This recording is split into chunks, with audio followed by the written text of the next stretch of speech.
अस्सलाम वालेकुम। Study online MPCS खुशामदीद। आज हम chemistry chapter 1 fundamentals of chemistry का एक बहुत ही अहम टॉपिक पढ़ेंगे। यानी हमारा आज का टॉपिक है ब्रांचेस ऑफ केमिस्ट्री। इससे पिछली वीडियो में हमने केमिस्ट्री को बड़ी डिटेल से डिफ़ाइन किया था और उसकी हमारी डेली लाइफ में क्या इंपॉर्टेंस है उसको भी हमने बड़ी डिटेल में पढ़ा था। लेकिन ब्रांचेस ऑफ केमिस्ट्री पढ़ने से पहले हम केमिस्ट्री की डेफिनेशन को थोड़ा सा रिपीट कर लेते हैं, ठीक है। तो केमिस्ट्री क्या है? Chemistry is a branch of science which deals with the properties, composition and structure of matter. Chemistry also deals with the changes involved in the matter. यानी केमिस्ट्री साइंस की वो ब्रांच है जिसमें हम मैटर की properties, उसकी composition, उसका structure और उसमें होने वाली चेंजेस को हम स्टडी करते हैं, ठीक है। एज़ वी नो कि हमारे इर्द गिर्द मौजूद हर चीज़ जो वज़न रखती है और जगह घेरती है वो मैटर कहलाती है, ठीक है। और उसकी स्टडी को हम केमिस्ट्री कहते हैं, ठीक है। इसका मतलब है कि हमारे इर्द गिर्द तकरीबन हर चीज़ में केमिस्ट्री मौजूद है, ठीक है। यानी केमिस्ट्री की रेंज जो है इतनी ज़्यादा है कि उसको डिफरेंट ब्रांचेस में डिवाइड किया गया है, ठीक है। और उन ब्रांचेस को डिफरेंट नाम दे दिए गए हैं ताकि हमको ईज़िली स्टडी कर सकें और हमें मालूम हो कि हम किस चीज़ की केमिस्ट्री को पढ़ रहे हैं, उसको स्टडी कर रहे हैं, ठीक है। Branches of chemistry. As we know that chemistry is serving humanity everywhere in our environment. Due to its wide scope, chemistry is divided into following main branches. Number 1, physical chemistry. Physical chemistry is a branch of chemistry which deals with the relationship between composition and physical properties of matter with the changes in them. It deals with the laws and principles governing the combination of atoms and molecules in chemical reactions. Physical chemistry की एक branch है जिसमें हम matter की composition, उसकी physical properties और उनमें होने वाली चेंजेस को पढ़ते हैं। और केमिकल रिएक्शंस में एटम्स और मॉलिक्यूल की कम्बिनेशन के जो लॉज होते हैं, जो प्रिंसिपल्स होते हैं, उनको भी हम फ़िज़िकल केमिस्ट्री में स्टडी करते हैं, ठीक है। अब हम कह रहे हैं कि हमारे इर्द गिर्द मौजूद हर चीज़ जो है वो मैटर है, ठीक है। लेकिन हर मैटर कुछ मॉलिक्यूल्स की कम्बिनेशन से बनता है और हर मॉलिक्यूल कुछ एटम की कम्बिनेशन से बनता है, ठीक है। फॉर एग्ज़ाम्पल अगर हम कहते हैं वाटर यानी H2O जो है वो एक मैटर है, ठीक है। अब H2O के एक मॉलिक्यूल में 2 हाइड्रोजन के एटम्स और 1 ऑक्सीजन का एटम मिल के H2O का एक मॉलिक्यूल बनाता है, ठीक है। और H2O के बहुत सारे मॉलिक्यूल्स कंबाइन होने के बाद वाटर बनाते हैं, ठीक। तो ये वाटर की क्या है, उसकी कंपोजिशन है, उसकी बनावट है, ठीक है। और वाटर क्या एक मैटर है, ठीक है। तो इसी तरह से हम फ़िज़िकल केमिस्ट्री में डिफरेंट मैटर की कंपोजिशन, उनकी फ़िज़िकल प्रॉपर्टीज़, उनमें होने वाली चेंजेस और केमिकल रिएक्शन में जो उनकी एटम्स और मॉलिक्यूल्स की कम्बिनेशन के जो लॉ हैं उसके बारे में पढ़ते हैं, ठीक है। नंबर 2 है organic chemistry. Organic chemistry is a branch of chemistry which deals with the hydrocarbons and their derivatives. Organic chemistry is a study of structure, properties, composition, reactions, and preparation of carbon-containing compounds which include hydrocarbons except oxides, carbonates, bicarbonates, and cyanides.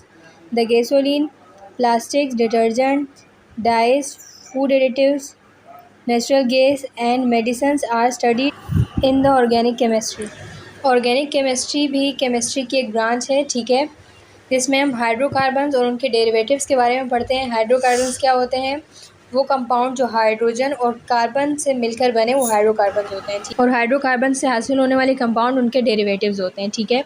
Hydrocarbons को mostly हम living organism से हासिल करते हैं। Organic chemistry carbon containing compound जैसा कि hydrocarbons के structure, उनकी प्रॉपर्टीज़ यानी उनकी खसूसियात वगैरह, उनकी कंपोजिशन, उनकी बनावट, उनके रिएक्शन और उनकी प्रिपरेशन की स्टडी है, ठीक है। Gasoline, plastic, detergent, dice, food additives, natural gas और मेडिसिन्स वगैरह को हम ऑर्गेनिक केमिस्ट्री में स्टडी करते हैं। यानी ऑर्गेनिक केमिस्ट्री में हम सिर्फ़ और सिर्फ कार्बन कंटेनिंग कंपाउंड जैसे कि हाइड्रोकार्बन्स वगैरह को स्टडी करते हैं, ठीक है। और इसके अलावा किसी और किस्म के कंपाउंड्स को ऑर्गेनिक केमिस्ट्री में स्टडी नहीं किया जाता। उन कंपाउंड्स को फिर हम इनऑर्गेनिक केमिस्ट्री में स्टडी करते हैं, ठीक है। नंबर 3 पर है inorganic chemistry. Inorganic chemistry is a branch of chemistry which deals with the study of all the elements and their compound except hydrocarbons. These compounds are generally obtained from non-living organisms. It is applicable in all the areas of chemical industry such as glass, cement, ceramics and metallurgy. Inorganic chemistry की एक branch है, ठीक है, जिसमें हम तमाम elements और उनके कंपाउंड्स को स्टडी करते हैं सिवाय हाइड्रोकार्बन्स के, ठीक है। यानी सिर्फ हाइड्रोकार्बन्स को हम इनऑर्गेनिक केमिस्ट्री में नहीं पढ़ते, उसके अलावा जितने भी एलिमेंट, जितने भी कंपाउंड्स हैं उसको हम इनऑर्गेनिक केमिस्ट्री में पढ़ते हैं, ठीक है। और ये compound generally non living organism से हासिल किए जाते हैं, ठीक है। ऑर्गेनिक केमिस्ट्री में जो हम हाइड्रोकार्बन स्टडी करते हैं वो मोस्टली ऐसा होता है कि वो लिविंग ऑर्गेनिज्म से हासिल किए जाते हैं, ठीक है।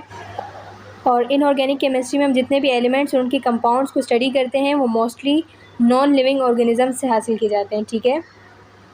अब इनऑर्गेनिक केमिस्ट्री का इस्तेमाल कहाँ कहाँ पर है? केमिकल इंडस्ट्री में मोस्टली इनऑर्गेनिक केमिस्ट्री का इस्तेमाल होता है, ठीक है। जैसा कि ग्लास, सीमेंट, कैरेमिक्स वगैरह की जो इंडस्ट्रीज़ होती हैं उनमें भी इनऑर्गेनिक केमिस्ट्री का इस्तेमाल होता है। और मेटल्स को उनके ओर से निकालने का जो प्रोसेस है जिसको हम मेटलर्जी कहते हैं उसमें भी इनऑर्गेनिक केमिस्ट्री का इस्तेमाल होता है, ठीक है। नंबर 4 पर है biochemistry. Biochemistry is a branch of chemistry which deals with the compounds of living organisms, plants and animals and their metabolism and synthesis in the living body such as carbohydrates, proteins and fats. Biochemistry helps us to understand how living things obtain energy from food. It tells that how disorder or deficiency of these biomolecules causes diseases. This branch is useful in medicine, agriculture and food science. तो biochemistry भी chemistry की एक branch है, ठीक है, जिसमें हम living organism जैसे कि प्लांट्स, एनिमल, ह्यूमन बीइंग के जो कंपाउंड्स होते हैं उनको स्टडी करते हैं, ठीक है। यानी लिविंग बॉडी के अंदर कार्बोहाइड्रेट, प्रोटीन, फैट्स और इस तरह के बाकी मॉलिक्यूल्स की मेटाबॉलिज्म और सिंथेसिस वगैरह के जो प्रोसेस होते हैं उसको हम बायोकेमिस्ट्री में स्टडी करते हैं, ठीक है। फॉर एग्जांपल हम जो फूड खाते हैं हमारी बॉडी में जाने के बाद डाइजेशन का प्रोसेस होता है और हमारी बॉडी को एनर्जी मिलती है, ठीक है। तो जो डाइजेशन का प्रोसेस है ये किस तरह से होता है? फूड जब हम इनटेक करते हैं तो हमारी बॉडी में डिफरेंट केमिकल रिएक्शंस होते हैं, उसके बाद वो फूड डाइजेस्ट होता है, ठीक है। तो बायोकेमिस्ट्री में हम इन सब चीज़ों को पढ़ते हैं। तो इस तरह से बायोकेमिस्ट्री हमारी हेल्प करती है इस चीज़ को समझने में कि लिविंग ऑर्गेनिज्म फूड से किस तरह से एनर्जी हासिल करते हैं, ठीक है। बायोकेमिस्ट्री हमें बताती है कि हमारी बॉडी के लिए बायो मॉलिक्यूल्स कितने ज़्यादा ज़रूरी हैं। बायो मॉलिक्यूल्स यानी lipid, carbohydrate, fats, nucleic acid, ठीक है, प्रोटीन वगैरह। और इन बायो मॉलिक्यूल्स की कमी की वजह से, इनकी डेफिशिएंसी की वजह से हमारी बॉडी में किस किस किस्म की बीमारियां पैदा हो सकती हैं, ठीक है। इसके अलावा मेडिसिन, एग्रीकल्चर यानी ज़राअत और फूड साइंस की फील्ड में भी बायोकेमिस्ट्री बहुत ज़्यादा यूज़फुल है। नंबर 5 पर है industrial chemistry. The branch of chemistry which deals with the study of chemical processes involved in the chemical industries for the manufacture of synthetic products like fertilizers, glass, cement and medicines is called as industrial chemistry. Industrial chemistry, इसके नाम से ही हमें मालूम हो रहा है कि इस केमिस्ट्री का इस्तेमाल इंडस्ट्रीज़ में होता है, ठीक है। केमिकल इंडस्ट्रीज़ में डिफरेंट सिंथेटिक प्रोडक्ट्स जैसा कि फर्टिलाइज़र्स, ग्लास, सीमेंट, मेडिसिन वगैरह को डिफरेंट केमिकल प्रोसेस से तैयार किया जाता है। इनकी तैयारी में जो केमिकल प्रोसेस इन्वॉल्व होते हैं उनको हम इंडस्ट्रियल केमिस्ट्री में पढ़ते हैं, ठीक है। नंबर 6 पर है nuclear chemistry. Nuclear chemistry is a branch of chemistry which deals with the radio activity in nuclear processes and properties. Radioactive elements are widely used in medicine as diagnostic tools and as a mean of treatment, especially for cancer, preservation of food and generation of electric power through nuclear power reactors. Nuclear chemistry भी chemistry की एक branch है जिसमें हम radio activity, जिसको उर्दू में ताबकारी कहा जाता है, और न्यूक्लियर प्रोसेसेस और प्रॉपर्टीज़ वगैरह को हम उसमें स्टडी करते हैं, ठीक है। रेडियो एक्टिव एलिमेंट्स का इस्तेमाल डिफरेंट चीज़ों में होता है, ठीक है। मेडिसिन की फील्ड में मुख्तलिफ़ बीमारियों के ट्रीटमेंट के लिए इस तरह के एलिमेंट्स को यूज़ किया जाता है। फॉर एग्ज़ाम्पल कैंसर के केस में एक्स रेज और गामा रेज यानी हाई एनर्जी रेडिएशन को यूज़ किया जाता है। उनके ज़रिए से, उन शुआओं के ज़रिए से कैंसर के सेल को किल किया जाता है, उनको ख़त्म किया जाता है, ठीक है। इसी तरह से ये रेडियो एक्टिव एलिमेंट जो है फूड को प्रिजर्व करने के काम भी आते हैं, ठीक है। इसके अलावा न्यूक्लियर पावर रिएक्टर्स में रेडियो एक्टिव एलिमेंट्स की मदद से ही इलेक्ट्रिक पावर यानी बिजली को बनाया जाता है, ठीक है। यानी न्यूक्लियर केमिस्ट्री में हम न्यूक्लियर रिएक्शंस या न्यूक्लियर प्रोसेसेस वगैरह के बारे में पढ़ते हैं, रेडियो एक्टिविटी के बारे में पढ़ते हैं और रेडियो एक्टिव एलिमेंट्स और उनका क्या इस्तेमाल है, ठीक है, इन सब चीज़ों के बारे में पढ़ते हैं। नंबर 7 पर है environmental chemistry. It's a branch of chemistry which deals with the study of interaction of chemical materials and their effect on the environment of animals and plants. Personal hygiene, pollution, health hazard are the important areas of environmental chemistry. Environmental chemistry यानी माहौलियाती chemistry, ये chemistry की वो branch है जिसमें हम different chemical materials और उनके हमारे माहौल और प्लांट्स और एनिमल के माहौल पर जो असरात होते हैं उसको हम स्टडी करते हैं। ठीक है, जैसे फैक्ट्री से निकलने वाले डिफरेंट वेस्ट केमिकल जो समुद्री पानी में डाल दिए जाते हैं, उससे समंदर का पानी पोल्यूट हो जाता है, आलूदा हो जाता है। ठीक है, इस तरह से गाड़ियों और फैक्ट्रियों से निकलने वाला धुआं, जिसमें डिफरेंट केमिकल मटेरियल शामिल होते हैं, जैसे फॉर एग्जांपल कार्बन मोनोऑक्साइड होता है, उसमें नाइट्रोजन ऑक्साइड होता है और डिफरेंट हाइड्रोकार्बन शामिल होते हैं। ठीक है, तो इससे भी हमारा माहौल जो है वो आलूदा हो जाता है और पोल्यूशन का रेट जो है वो इंक्रीज़ होता है। ठीक है, और हमें डिफरेंट हेल्थ के मसाइल का सामना करना पड़ता है।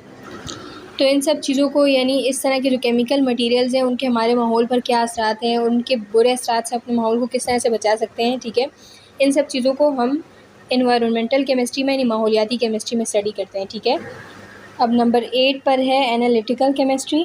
ठीक है, analytical chemistry is the branch of chemistry which deals with the separation and analysis of kind, quality and quantity of various components in given substance.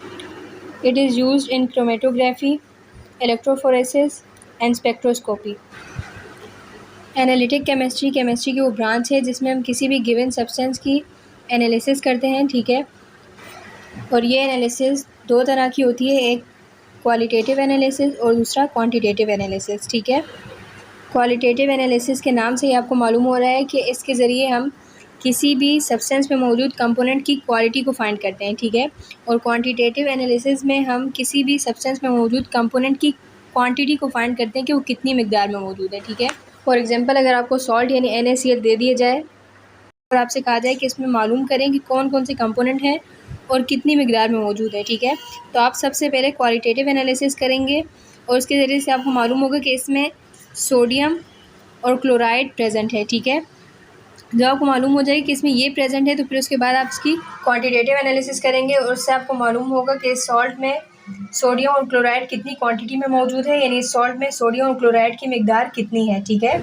इस तरह से एनालिसिस के ज़रिए हम किसी भी गिवन सब्सटेंस की क्वालिटी और क्वांटिटी मालूम कर सकते हैं। केमिस्ट्री का यूज़ डिफरेंट फील्ड्स में होता है, जैसे क्रोमेटोग्राफी, इलेक्ट्रोफोरेसिस और स्पेक्ट्रोस्कोपी में भी एनालिटिक केमिस्ट्री का यूज़ होता है। ठीक है, नंबर 9 पर है medicinal chemistry, the branch of chemistry which deals with the synthetic organic chemistry, pharmacology and various biological specialities.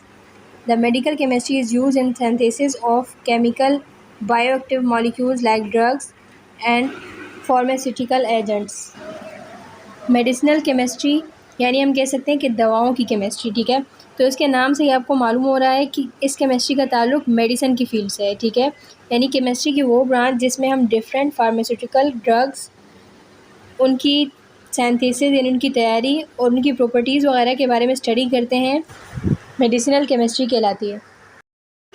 Number 10 पर है quantum chemistry, the branch of chemistry which deals with the application, mechanics and experiments of physical models in the chemical system. It is also called molecular quantum mechanics.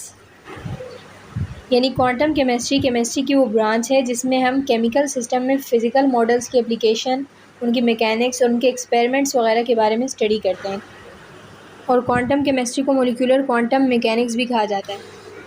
आज की इस video को हम यहीं पर and करेंगे क्योंकि ग्रीन केमिस्ट्री का एक अलग से कॉन्सेप्ट है और अपनी नेक्स्ट वीडियो में हम इसको बड़ी डिटेल से पढ़ेंगे कि ग्रीन केमिस्ट्री क्या है और इसके प्रिंसिपल्स क्या हैं. ठीक है.